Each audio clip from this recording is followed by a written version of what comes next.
Assalamualaikum warahmatullahi wabarakatuh. Berjumpa lagi kita dengan mata kuliah metode numerik ya. Jadi perlu ada beberapa hal yang perlu saya sampaikan sebelum mata kuliah kita lanjutkan ya. Yang pertama adalah ya. Nah, ini mengenai kontrak kredit dulu. Ya. Jadi jangan sampai lupa, yang boleh ikut UTS itu minimal dia telah mengikuti 4 kali pertemuan. Berikut juga dengan kalau mau ikut UAS itu minimal udah 8 kali pertemuan. Ya. Nah, kalau misalkan kurang ya terpaksa Anda tidak bisa ikut UTS atau UAS. Nah, yang kedua selanjutnya adalah kalau kuliah dengan saya ya, saya tidak ingin ada mahasiswa yang kuliah pakai sandal, pakai kaos oblong ya. Kemudian celananya sobek-sobek membuat keributan kelas. Jadi kalau Anda nanti kuliahnya begini ya, pakai sandal, kaos oblong atau celananya pun tidak baik ya, sobek-sobek sengaja segala macam, itu terpaksa Anda saya keluarkan. Ya.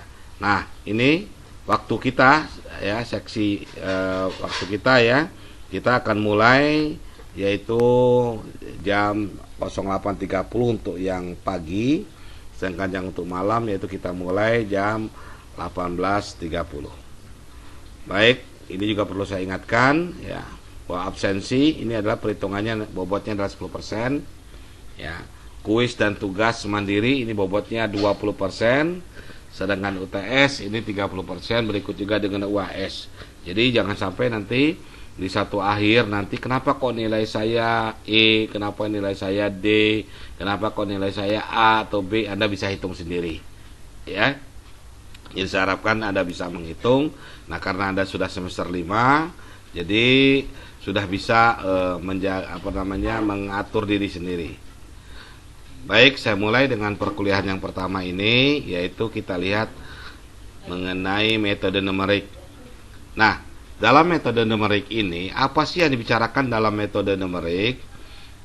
Ya, bahwa dalam bidang baik fisika, kimia, ekonomi, ya, maupun bidang-bidang rekayasa, baik teknik sipil, elektro, maupun informatika, itu banyak persoalan-persoalan yang harus diselesaikannya itu dengan model matematika.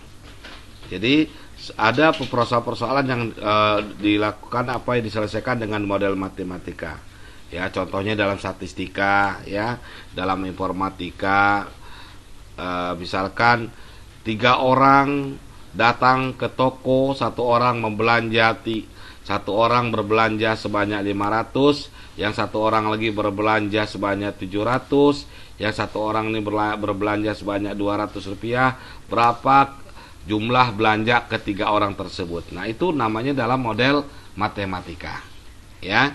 Jadi sekali lagi, persoalan-persoalan yang timbul ya, persoalan timbul baik dalam bidang fisika, ekonomi atau bidang-bidang yang lain termasuk juga informatika, itu ada beberapa penyelesaian itu dengan menggunakan model matematika.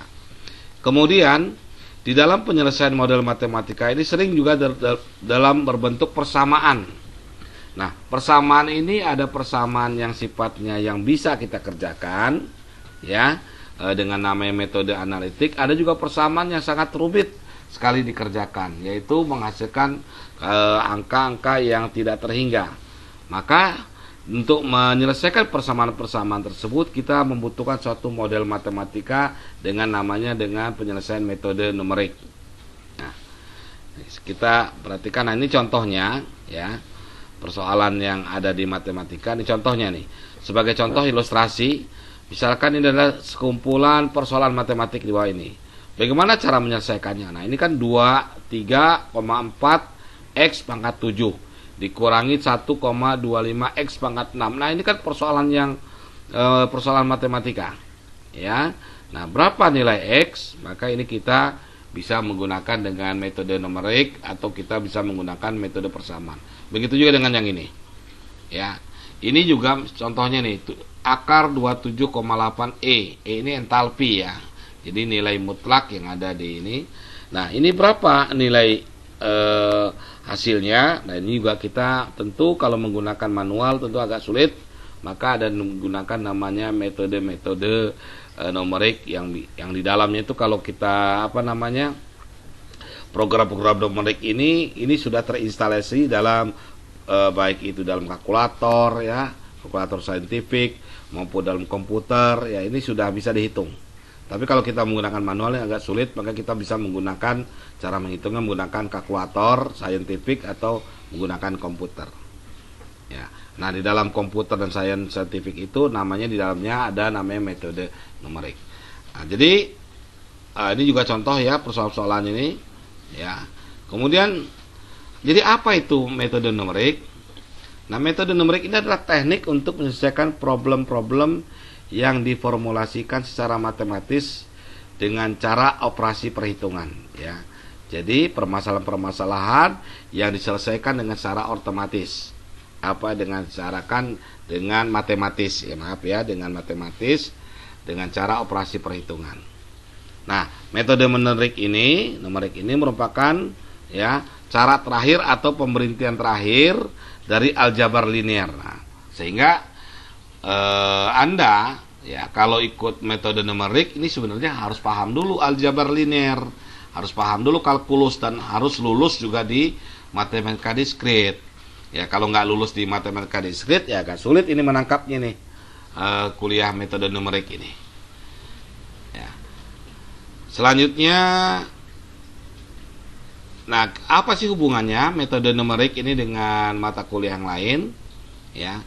Jadi dasarnya metode numerik ini kita harus tahu dasarnya itu adalah matematika dasar. Ya, kenapa matematika dasar? Karena dalam metode numerik ini kita ada operasi perhitungan, ada jumlah, ada kali, ya, ada bagi, ada pangkat. Nah, ini kan matematika dasar. Nah, kalau Anda kesulitan dalam matematika dasar, tentu akan kesulitan juga mempelajari metode numerik. Setelah matematika dasar itu aljabar linear juga harus ada. Aljabar linear itu apa? Operasi aljabar, baik yang secara linear maupun nanti juga ada operasi secara non linear. Nah, di dalam metode numerik ini kita akan mempelajari juga operasi-operasi baik yang berkenaan dengan aljabar linear maupun berkenaan dengan matematika dasar. Nah, metode numerik ini nanti aplikasinya akan masuk ke dalam riset operasi. Ya, ada teknik riset operasi. Ya, untuk apa teknik riset operasi? Ini adalah penyelesaian model matematis agar dicapai solusi yang optimal. Ya. Jadi solusi optimal itu bisa diselesaikan dengan metode matematis yang disebut juga dengan riset operasi. Nah, contohnya sekarang ini, ya, belanja belanja perusahaan atau belanja negara itu kan kita bisa hitung secara matematis. Nah, kita bisa lihat kecenderungannya bagaimana, nah kita bisa hitung. Nah, itu namanya riset operasional. Kemudian aplikasi berikutnya ini juga bisa di dalam pemrograman mesin. Ya, karena mesin itu kalau berjalannya itu kan statis ya. Terus berulang-ulang, maka itu bisa dibuat suatu perhitungan secara matematis. Kemudian kita lihat apa sih tujuannya dari metode numerik ini, ya. Nah, tujuan metode numerik ini adalah untuk menyelesaikan persoalan-persoalan matematis. Ya. Jadi sebelum dilakukan digunakan komputer, ya. Nah, itu dilakukan perhitungan secara manual. Nah, secara manual ini ada beberapa metode, ya, dilakukan bisa metode analitik, yaitu dengan cara kita menyederhanakan permasalahan-permasalahan dengan menggunakan matematika. Kemudian juga metode grafik, artinya kita bisa menyelesaikan permasalahan-permasalahan dengan menggunakan grafik, ya. Kemudian yang terakhir kita ini menggunakan kalkulator atau skala, ya. Nah, saat ini metode permasalahan-permasalahan bisa juga dilakukan dengan komputer. Maka itu nanti di dalam komputer itu ada, Anda pernah dengar namanya intelijensi artifisial atau kecerdasan buatan. Itu merupakan dasar-dasarnya perhitungannya dari numerik atau perhitungan dasarnya dari teknik operasi, teknik riset operasi. Ya, pernah kan ada artificial intelligence atau disebut juga dengan kecerdasan buatan, ya.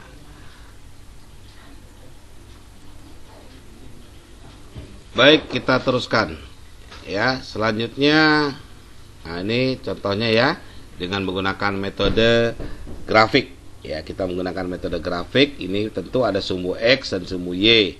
Kalau X ditambah Y sama dengan 5, ya maka kalau X-nya 0, maka Y-nya 5. Begitu juga dengan kebalikannya, kalau Y-nya 0, maka X-nya 5. Ini contoh-contoh saja. Maka kalau dari contoh ini, ya, kita bisa menghasilkan grafiknya begini. Ini contoh dengan penyelesaian dengan metode grafik di grafiknya ya. Nah, ini. Kemudian kita lihat juga selanjutnya peranan komputer dalam metode numerik. Nah, ini artinya metode numerik ini ya selanjutnya dimasukkan ke dalam program di dalam komputer. Sehingga komputer ini bisa menyelesaikan permasalahan-permasalahan yang timbul dari persoalan matematika yang rumit. Ya.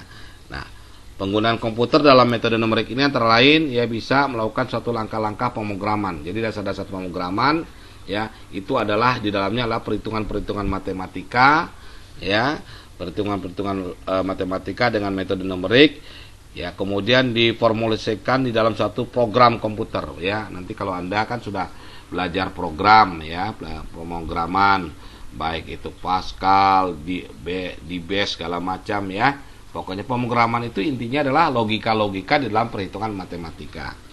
Nah, jadi kalau kita teruskan ya, sebenarnya menulis program numerik tidak selalu diperlukan kalau kita sudah kalau kita sudah menggunakan aplikasi. Ada juga aplikasi dalam perhitungan matematika ini namanya aplikasi MATLAB ya. Jadi ada juga aplikasi matematika Eureka. Ini juga suatu aplikasi-aplikasi yang dipakai dalam persoalan-persoalan matematika.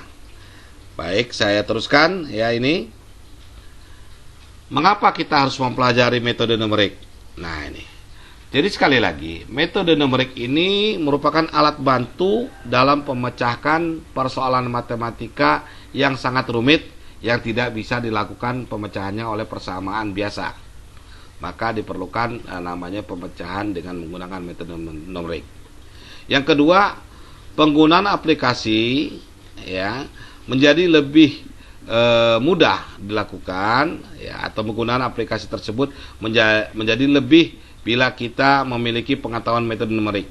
Jadi kalau kita menggunakan aplikasi apapun baik kalkulator maupun yang lainnya, kalau kita paham dalam metode numerik itu menjadi lebih mudah.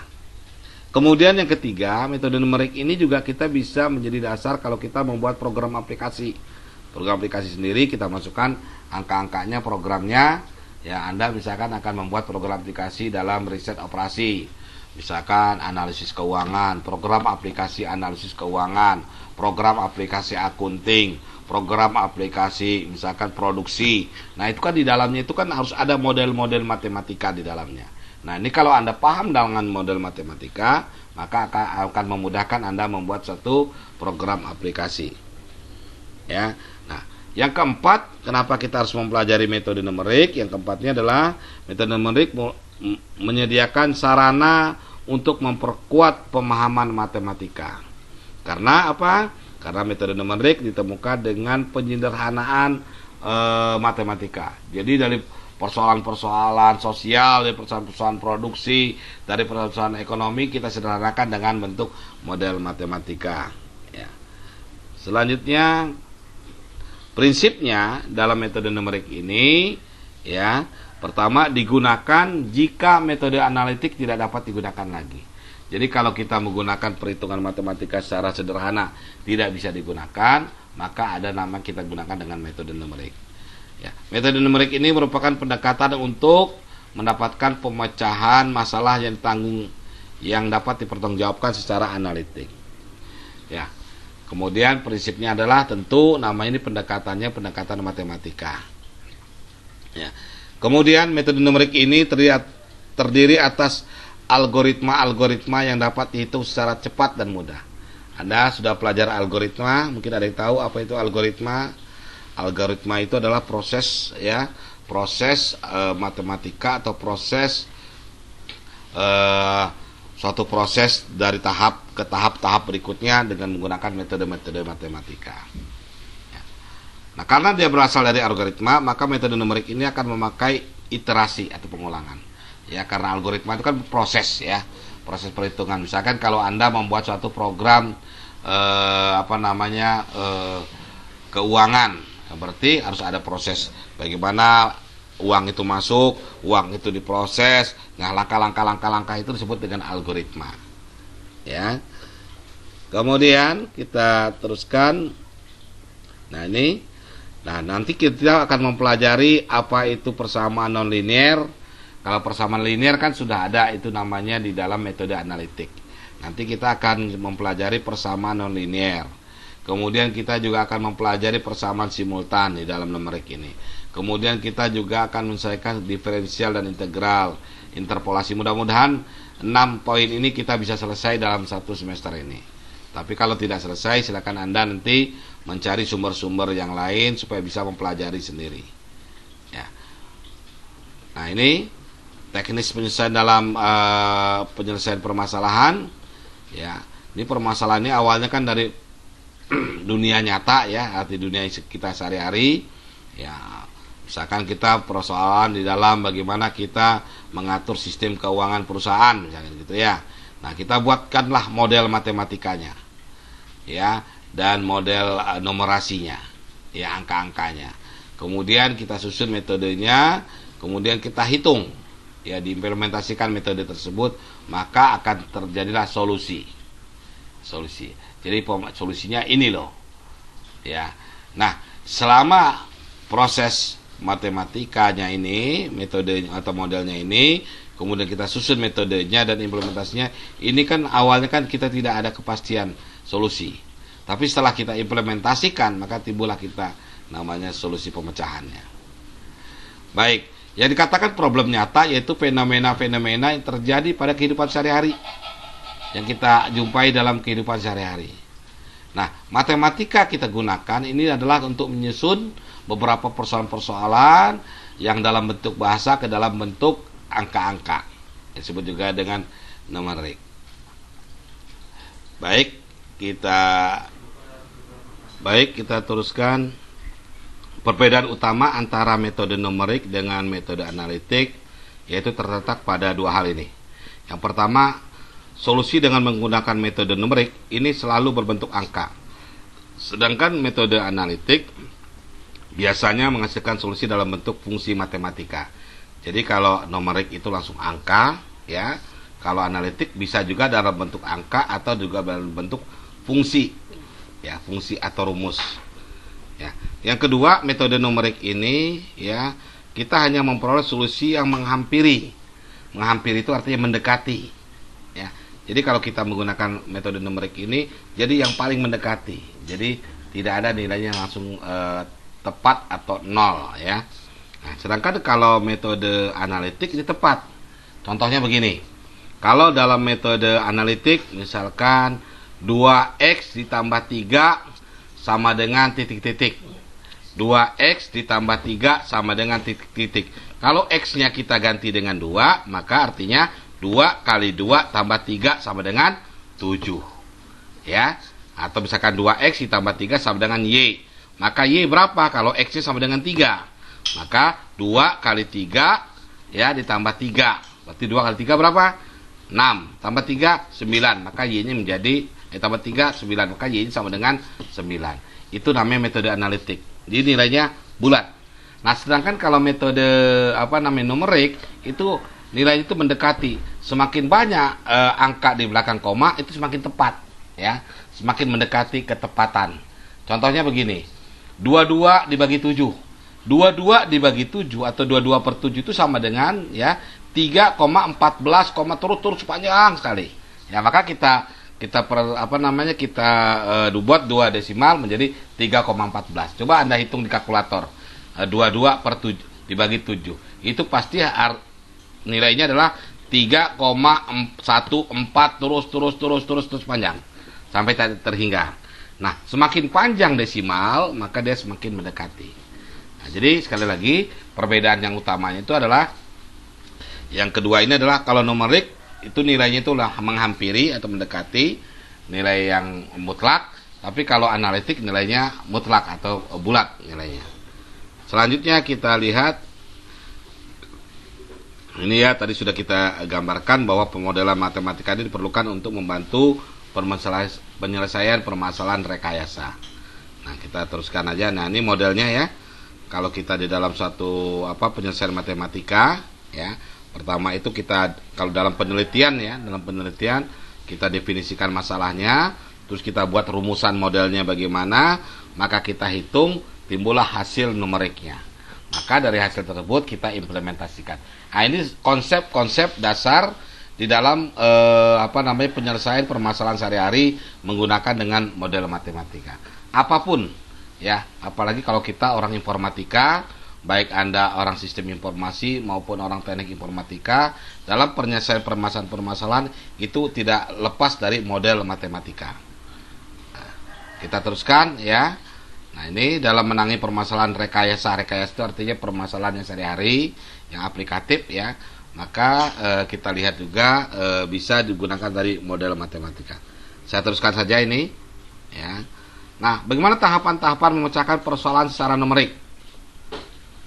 Pertama tadi sudah disampaikan di dalam tabelnya. Pertama itu kita definisikan itu permasalahannya. Masalahnya apa sih sebenarnya? Oh, permasalahannya karena misalkan kalau dalam produksi barang sering bahan baku sering kekurangan di dalam produksi.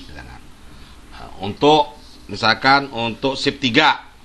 Nah, kita buat modelnya, kita lihat datanya, kita pelajari datanya, kemudian timbullah modelnya. Nah, sehingga dari model tersebut bisa kita ambil solusi. Oh, berarti kalau SIP 3 bahan bakunya harus ditambahkan dan harus lebih banyak daripada SIP 1. Kenapa? SIP 3 itu kan orangnya ngantuk-ngantuk semua, sering banyak reject, sering banyak kesalahan, maka harus dilebihkan bahan bakunya dibandingkan orang yang SIP 1 yang orangnya masih segar, yang masuknya jam 7. Nah, ini suatu pemecahan permasalahan di dalam sehari-hari. Nah, kita bisa buatkan dalam program komputernya nanti. Ya, jadi Anda juga nanti membuatkan program komputernya. Yang kemudian permasalahan yang lainnya adalah permasalahan dalam pemrograman. Nah, ini ya, pertama ya. Kemudian dalam pemrograman juga sama. Ya. Kemudian kita buat programnya. Langkah-langkahnya, algoritma ini langkah-langkah ya. Langkah-langkah program di dalam komputer. Kemudian kita lihat operasinya, kemudian kita evaluasi. Nah, ini silakan Anda pelajari di sini ya. Jadi langkah-langkah sekali lagi, langkah-langkah atau tahapan-tahapan dalam memecahkan persoalan secara numerik itu kita definisikan masalahnya, kemudian kita lihat, kita buat modelnya bagaimana rumusan secara matematikanya, kemudian kita sederhanakan modelnya sesederhana mungkin. Kemudian baru kita formulasikan, kita hitung. Nah, dari kita hitung ini, baru Anda bisa buat programnya. Oh, inilah coding-codingnya, ginilah programnya. Ya, Anda buat coding-coding segala macam. Nah, kemudian setelah selesai program, kita implementasikan. Ya, permasalahan-permasalahan. Jadi kita bisa memprediksi permasalahan-permasalahan sekarang ini untuk ke depan. Ya, kedepannya akan bagaimana terjadi. Nah, ini menggunakan implementasinya.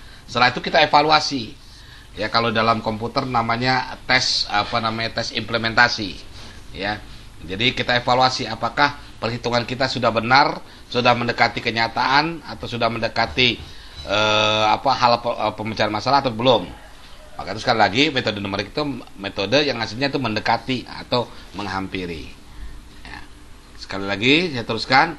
Nah, ini sekarang saya singgung dikit mengenai algoritma. Anda nanti kan ada mata kuliah algoritma dan pemrograman. Nah, ini saya sedikit singgung mengenai algoritma ya, berdasarkan dari matematika. Jadi algoritma itu tadi merupakan adalah sederetan langkah-langkah logika yang diperlukan untuk melakukan tugas tertentu seperti dalam pemecahan masalah. Contohnya kalau Anda ingin membuat suatu program keuangan, tentu langkah-langkahnya bagaimana. Nah, ini namanya algoritmanya bagaimana.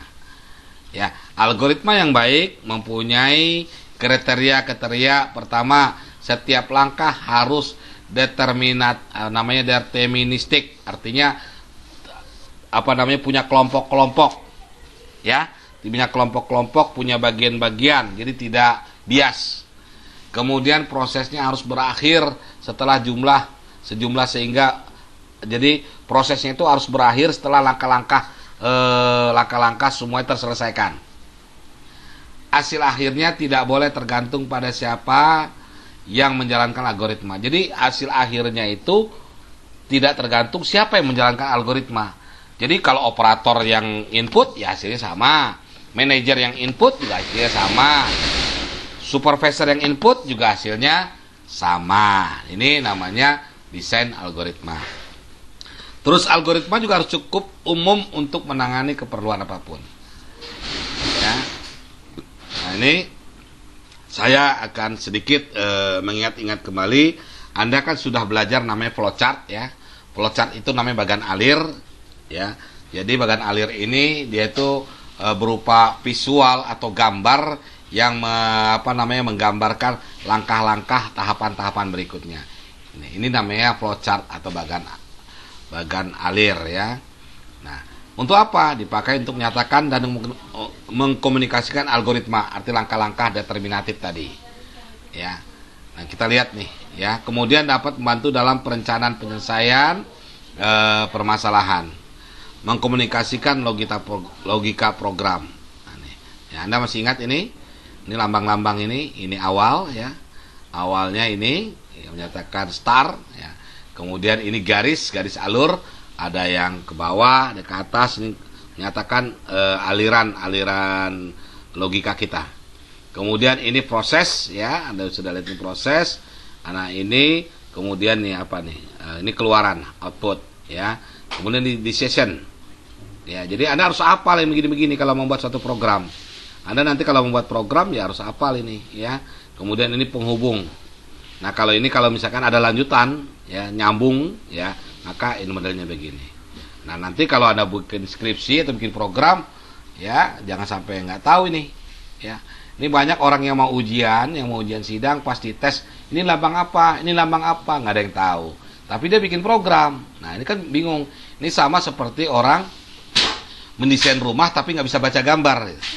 Ini kan aneh ya. Jadi kalau tukang batu nggak bisa baca gambar nggak apa-apa, tapi kalau teknik sipil nggak bisa baca gambar ya repot. Sama seperti Anda, seorang programmer nggak bisa baca flowchart gambar ini ya, jadi diragukan ini kemampuan Anda membuat program. Baik, dari saya ini dulu ya, mudah-mudahan bisa dimengerti. Kalaupun tidak bisa dimengerti, Anda belajar sendiri ya, diskusi dengan kawan-kawannya, cari sumber-sumber yang lain ya. Dari saya nanti minggu depan kita melakukan perkuliahan tatap muka ya. Dari saya sekali lagi mohon maaf lahir dan batin. Wabillahi taufik wal hidayah. Assalamualaikum warahmatullahi wabarakatuh.